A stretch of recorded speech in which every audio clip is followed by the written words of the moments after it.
Mesdames et messieurs, bonjour ou bonsoir. Tout dépend de l'heure à laquelle vous écoutez cette vidéo. Je m'appelle Michel Biemton, je suis votre humble serviteur, web journaliste camerounais. Et merci de faire confiance à cette chaîne YouTube Urinews TV. Merci à ces Camerounais qui aiment bien cette chaîne, cette chaîne YouTube et qui aimeraient bien contribuer à son bon fonctionnement, son fonctionnement optimal. Merci également à ceux-là qui nous apportent de leurs encouragements, de leur soutien. Et bien pour ce faire, le contact de la chaîne se trouve au bas de ce petit écran au niveau de la description de la vidéo. Mais je vais quand même rappeler ce contact-là à ceux qui nous regardent. Il s'agit du contact WhatsApp, il faut le préciser, le plus 237 51 14 42 28. Je reprends, plus 237 51 14 42 28. Alors, aujourd'hui, nous allons parler de ce qui fait l'actualité en ce moment au Cameroun. Il s'agit de deux événements qui se sont produits à un intervalle de quelques heures. Il s'agit de l'attaque d'un poste de gendarmerie au niveau et de police, je crois, au niveau de la localité de Ngalim. Ngalim qui est une localité située dans la région de l'Ouest Cameroun et laquelle localité est limitrophe de la zone anglophone, notamment par le département du Ngo-Ketunja. Alors, il se passe simplement que le 7 mars 2020, vers 20 h, il y a eu une attaque d'un poste de gendarmerie par un groupe armé, je préfère qu'on parle ainsi, par un groupe armé, et cette attaque a occasionné mort d'hommes. Il y a 3 gendarmes, je crois, qui sont tombés, dont 2 jeunes filles qui étaient des gendarmes, un policier et 4 civils qui étaient en garde à vue dans ce poste de gendarmerie. Alors, quelques heures plus tard, au niveau de la place des fêtes de Bamenda, dans le nord-ouest anglophone, ou si vous voulez dans le nord du Southern Cameroun, et bien c'est un engin qui a explosé en pleine cérémonie de commémoration de la fête du 8 mars, la fête, c'est-à-dire la journée internationale des droits de la femme. L'engin a explosé et d'après le bilan du gouvernement camerounais, il y a eu 1 mort, dont un militaire, et 7 blessés, dont 4 militaires grièvement, 2 policiers et 1 civil. Chers téléspectateurs, j'aimerais attirer votre attention sur ces 2 événements. Et je vous invite également à ne pas tomber sous le coup de l'émotion. Ce que je vais vous livrer là, c'est le fruit d'une enquête que j'ai savamment et patiemment menée depuis la survenue de ces 2 événements. C'est pour ça que vous avez remarqué que depuis, je n'ai rien dit, je n'ai rien écrit concernant cette affaire parce que j'étais en train de faire mes recoupements, j'étais en train de mener mes petites investigations. Et mes investigations ont conduit à ceci. D'abord, concernant ces 2 attaques-là, le choix de la date n'a rien de fortuit. Vous savez, c'est le 8 mars, et le 8 mars, c'est la journée internationale de la femme. Ça, c'est-à-dire que le choix de la date, et vous comprenez pourquoi j'insiste sur la date. Première chose. Deuxième chose, les forces qui ont perpétré ces 2 coups, si on peut s'exprimer ainsi, n'appartiennent pas, c'est-à-dire que ne font pas partie des Restoration Forces. Parce que je vais vous expliquer un truc. Dans le mouvement indépendantiste anglophone, il y a 2 types de groupes armés. Le premier groupe armé appelé les Restoration Forces sont est celui qui est rattaché directement à l'interim government dirigé par Dr Samuel Sako. Alors, le groupe armé qui est rattaché au interim government dirigé par Dr Sako n'a pas endossé l'attaque survenue du côté de Galim. J'aimerais qu'on se comprenne là-dessus. Ça, c'est d'un. De deux, ceux-là qui ont revendiqué l'attaque, ce sont les Ambazonian Defense Force, qui sont, parce que vous avez lu le poste de Ayabacho, Ayabacho a prétendu qu'il s'agit des résultats d'une stratégie, soit de Dublin, quelque chose de ce genre, qu'il avait déjà élaboré plusieurs mois auparavant. Alors, ce sont donc les Ambazonian Defense Force qui ont revendiqué cette attaque. Et les Ambazonian Defense Force, et ça je vous l'ai démontré ici dans l'une de mes précédentes vidéos, que les Ambazonian Defense Force au sein du mouvement indépendantiste anglophone sont mis en minorité par le peuple combattant du Southern Cameroun, parce que le ADF, ou alors si vous voulez l'Ambazonian Defense Force, est accusé de collaborer avec le pouvoir de Yaoundé. Alors ce n'est donc pas par hasard que ce soit les Ambazonian Defense Force qui aient revendiqué cette attaque-là. Et autre chose également qui m'amène à douter de ce que ce soit les Restoration Force, c'est-à-dire que les forces indépendantistes anglophones, qui est commis l'attaque de Galim, c'est que les Restoration Forces n'ont pas pour vocation de traverser la frontière qui sépare les deux Camerouns afin de se retrouver dans le Cameroun francophone. Ça ne fait pas partie de leur mode opératoire. Leur combat, leur lutte, c'est la restitution, c'est-à-dire que le rétablissement du Southern Cameroun. Donc ce que vous appelez aujourd'hui région du nord-ouest et du sud-ouest, c'est-à-dire qu'on rétablisse le Southern Cameroun en tant qu'État indépendant depuis le 1er octobre 1961. C'est ça leur combat. Ils n'ont rien à faire au niveau de la partie francophone. Ça, c'est ce qu'il faut retenir.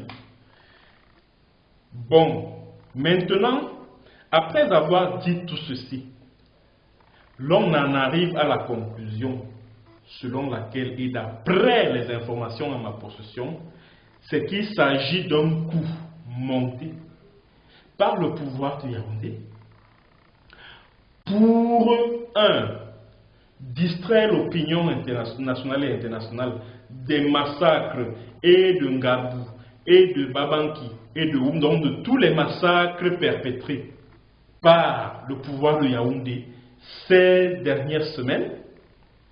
Première chose. Deuxième chose, l'objectif de l'attaque de Ngalim, commandité par le pouvoir de Yaoundé, et je le maintiens, c'est de monter les populations anglophones qui vivent dans le Ngoketunja, qui est limitrophe de Galim.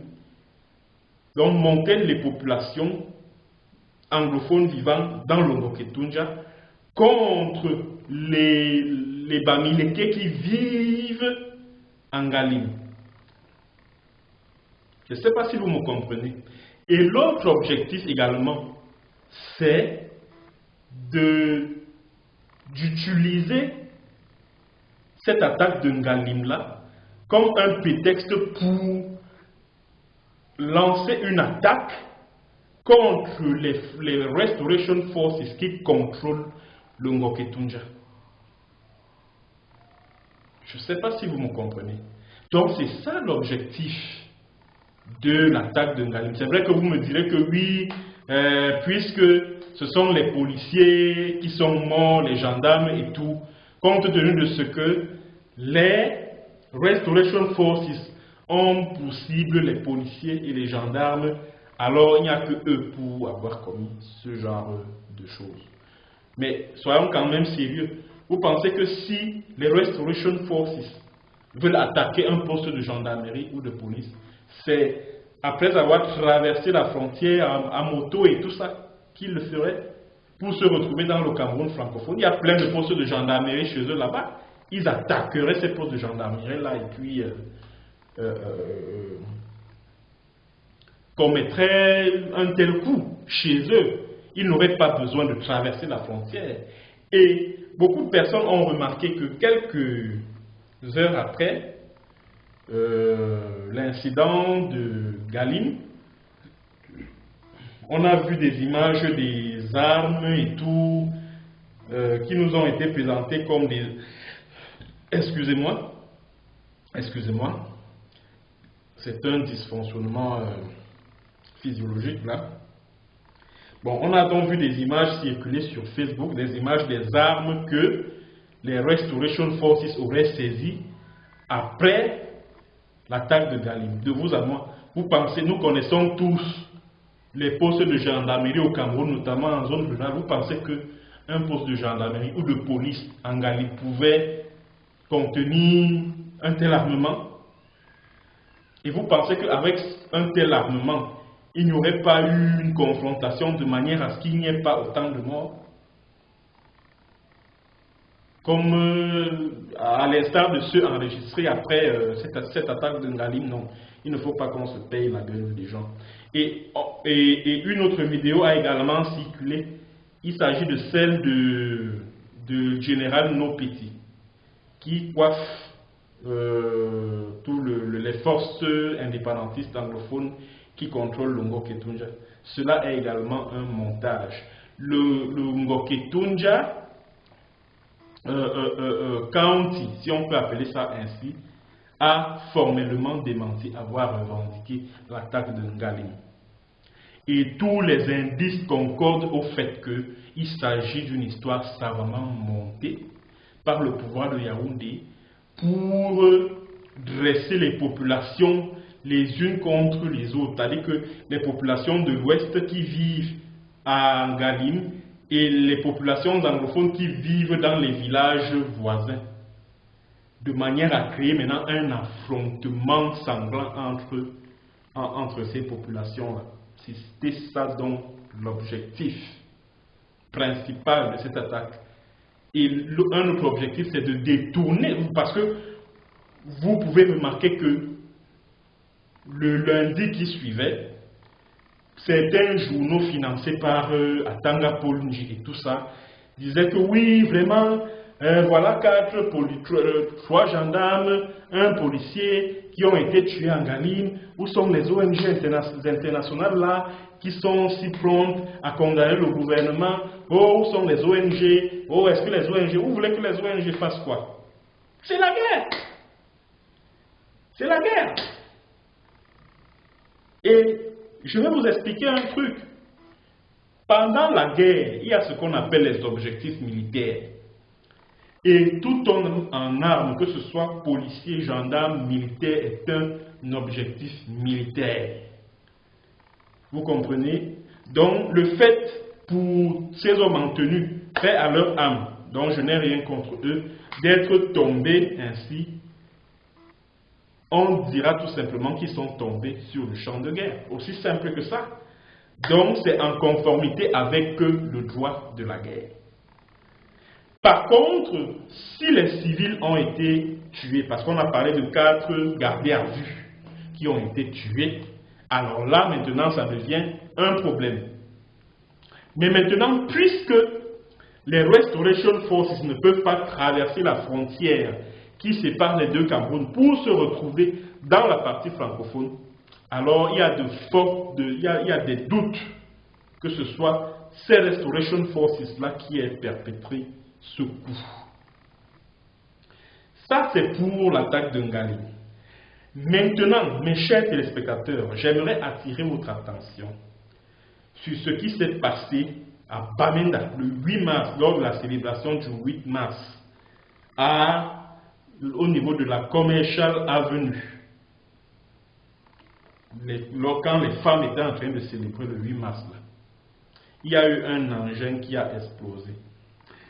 C'est vrai que au départ, j'ai eu des informations parce que j'ai contacté en fait, j'ai regardé ce lundi, je crois que c'était lundi 8. Ce lundi, c'était quelle date? Ce lundi 9 mars 2020 sur ABC Amba TV, donc l'organe enfin la chaîne de télévision des indépendantistes anglophones. Le responsable du conseil de sécurité dans le Ngoketunja a fait une virgule sur l'incident qui s'est produit à Bamenda et a revendiqué cette explosion d'un engin au niveau de la place des fêtes à Bamenda lors de la commémoration de la journée internationale des droits des femmes. Mais après regroupement, parce que je n'étais pas convaincu, puisque le Ngoketunja, lui, il coiffe le conseil de sécurité du Ngoketunja. Or, Bamenda est situé dans le Mezam County. Donc, ça veut dire que s'il faut que quelqu'un revendique l'explosion au niveau de Bamenda d'un engin, c'est plutôt le responsable du conseil de sécurité du Mezam County, parce que le mouvement indépendantiste anglophone est très bien organisé. Hein. C'est plutôt le responsable du Mezam County, le responsable de la sécurité de là-bas, qui est à même de nous dire si ce sont les Restoration Forces qui ont fait exploser cet engin-là au niveau de la place des fêtes de Bamenda. Mais d'après des informations top secrètes, c'est-à-dire que de sources confidentielles que j'ai reçues il y a quelques heures, voici ce qui s'est passé. L'explosion de cet engin qui était programmé, parce que ça a un temps, c'est-à-dire que c'est un engin explosif qui était programmé pour exploser à une certaine heure.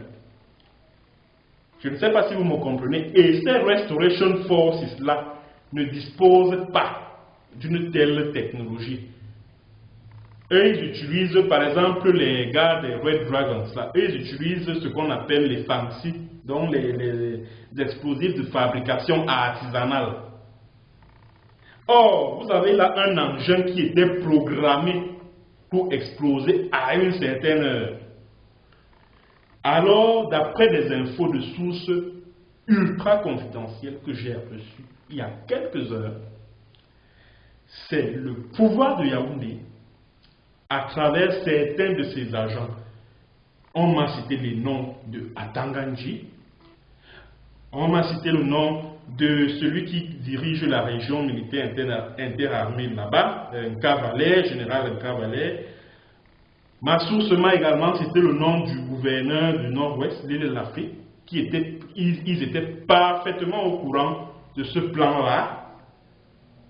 Ok, ils étaient au courant de ce plan-là qui consistait à planter des explosifs à des endroits où les femmes devaient se réunir avant de commencer le défilé. Mais malheur en a pris et les explosifs étaient déjà programmés pour exploser à une certaine heure. Mais malheur en a pris parce que les femmes ne sont pas venues nombreuses. Vous savez, comme le mouvement indépendantiste anglophone a lancé une opération de boycott du 8 mars, les femmes ne sont pas venues nombreuses à la cérémonie. Ce qui fait que l'engin explosif a manqué son effet parce que le plan du pouvoir de Yaoundé, c'était quoi? C'était que ces engins explosifs tuent le maximum de femmes possible. Et maintenant, la communauté nationale et internationale qui s'est braquée sur les crimes du régime de Yaoundé en zone anglophone s'intéresse maintenant au massacre des femmes venues célébrer le 8 mars. Parce que le pouvoir de Yaoundé allait utiliser cette opportunité-là C'est-à-dire qu'aller se souvenir de ce que, voilà, les indépendantistes anglophones ont interdit aux femmes d'aller célébrer le 8 mars. Maintenant, celles qui ont eu le courage de braver l'interdit, voilà, elles sont mortes, elles ont sauté sur un engin explosif qui a été planté par les indépendantistes anglophones pour perturber la cérémonie, pour perturber la célébration du 8 mars. C'était le plan que Yaoundé avait prévu. Mais malheur en a pris, au lieu que l'engin explose sur les femmes, c'est plutôt sur les hommes en tenue qu'il a explosé. Le bilan du gouvernement fait état de un militaire qui a été tué, 4 qui ont été grièvement blessés, 2 policiers également grièvement blessés et un civil qui a été blessé. Alors, et autre chose également, parce que on a vu juste après les agents du régime sur les réseaux sociaux annoncer que non, il y a eu, je crois, 3 présumés suspects qui ont été arrêtés. Non, non, non, non, il ne s'agit pas de suspects. Il ne s'agit pas de suspects. C'est un Nigérian qui avait sa boutique, pas très loin de là. Et c'est sa boutique qui était en train de brûler au niveau de la Commercial Avenue. Maintenant, quand il vient avec ses 2 enfants pour éteindre le feu, la police les arrête. Et elle dit que non, que ce sont eux qui sont les commanditaires de cette explosion-là. Je ne sais pas si vous me comprenez. On les a amenés au commissariat et ils ont dû payer beaucoup d'argent pour être libérés par les policiers. Voilà donc exactement ce qui s'est passé. Que ce soit l'attaque de Ngali, que ce soit l'explosion à Bamenda, tout cela a été savamment monté. C'est-à-dire que ça a été savamment planifié par le pouvoir de Yaoundé pour détourner l'attention de la communauté, de l'opinion nationale et internationale, de tous les crimes perpétrés par le pouvoir voyou de Yaoundé en zone anglophone. C'est comme ça qu'il faut comprendre cela. C'est vrai que beaucoup de gens vont me dire que oui, vraiment, toi Michel Bienton là, pour toi, il n'y a que le pouvoir de Yaoundé qui fait ceci, qui commet des crimes. Les terroristes sécessionnistes, entre guillemets, et ils n'en commettent jamais. Mais qu'est-ce que vous voulez que je fasse? Vous avez affaire à des gens, à un peuple qui use de tous les moyens possibles pour se défendre de la barbarie répressive du pouvoir de Yaoundé. Pourquoi? Quelle est la raison pour laquelle ils vont encore aller commettre des crimes odieux vis-à-vis de leur propre peuple qu'ils sont en train de défendre? Est-ce que c'est vraisemblable? Est-ce que ça relève du bon sens? Tout ça. Que des gens qui ont perdu des membres de leur famille, zigouillés par l'armée camerounaise, ils décident de former des groupes d'autodéfense pour se prémunir de la sauvagerie du régime de Yaoundé sur leur territoire. Quelle est la raison pour laquelle ils vont aller encore se retourner contre leur propre peuple, contre leur propre famille? Quelle est la raison? Au point de leur infliger, c'est-à-dire que des blessures assez graves et même la mort. Quelle est la raison? Alors qu'ils ont intérêt à ce que la population continue à les soutenir. Alors que c'est dans leur intérêt d'avoir le soutien de leur population. Comment vont-ils encore poser des actes qui sont susceptibles de retourner ces populations-là contre eux? Vous trouvez que ça a un sens? Et quand les gens viennent dire que, ah vraiment, quand les militaires meurent, où sont les ONG? Donc ça veut dire que si les Amba Boys tombent aussi sur le front de guerre, les ONG doivent également se plaindre. Bah oui, puisque les Amba Boys, ce sont des êtres humains. Ce sont des êtres humains, à ce que je sache.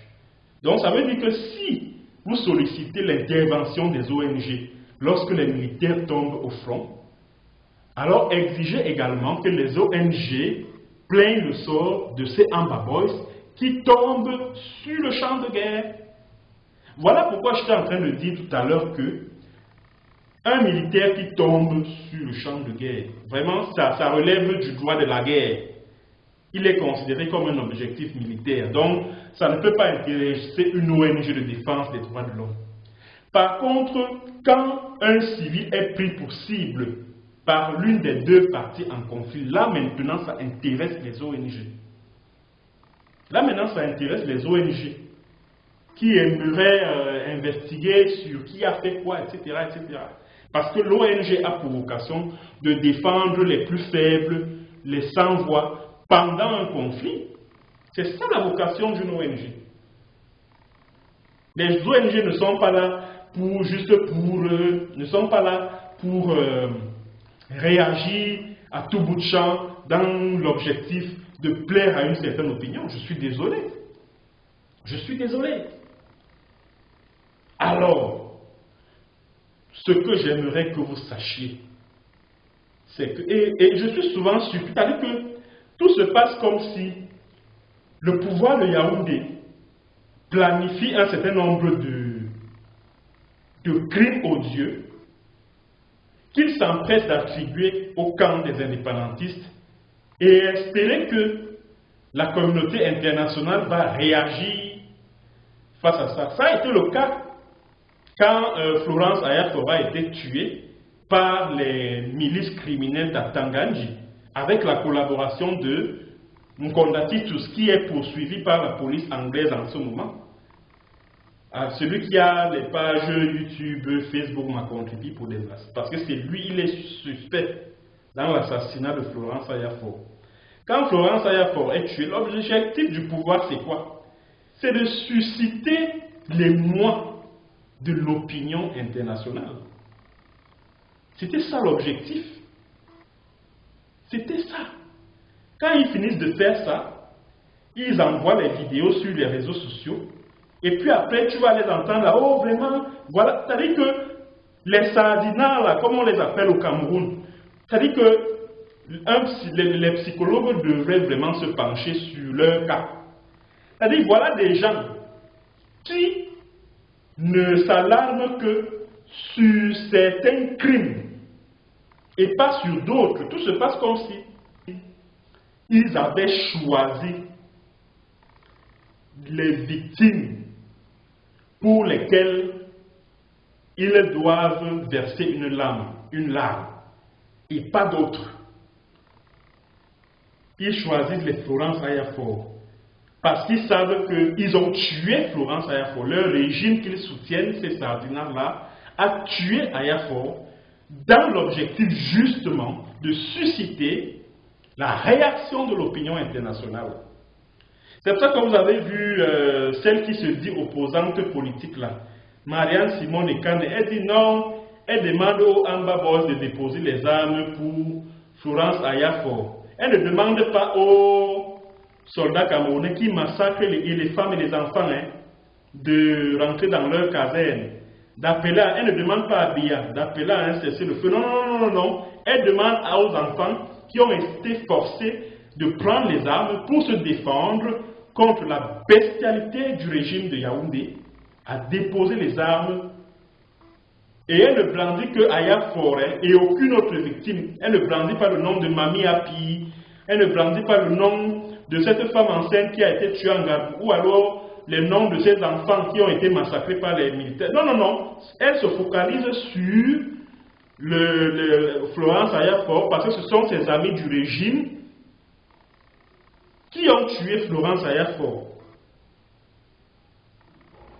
C'est ça la curiosité dans cette affaire-là.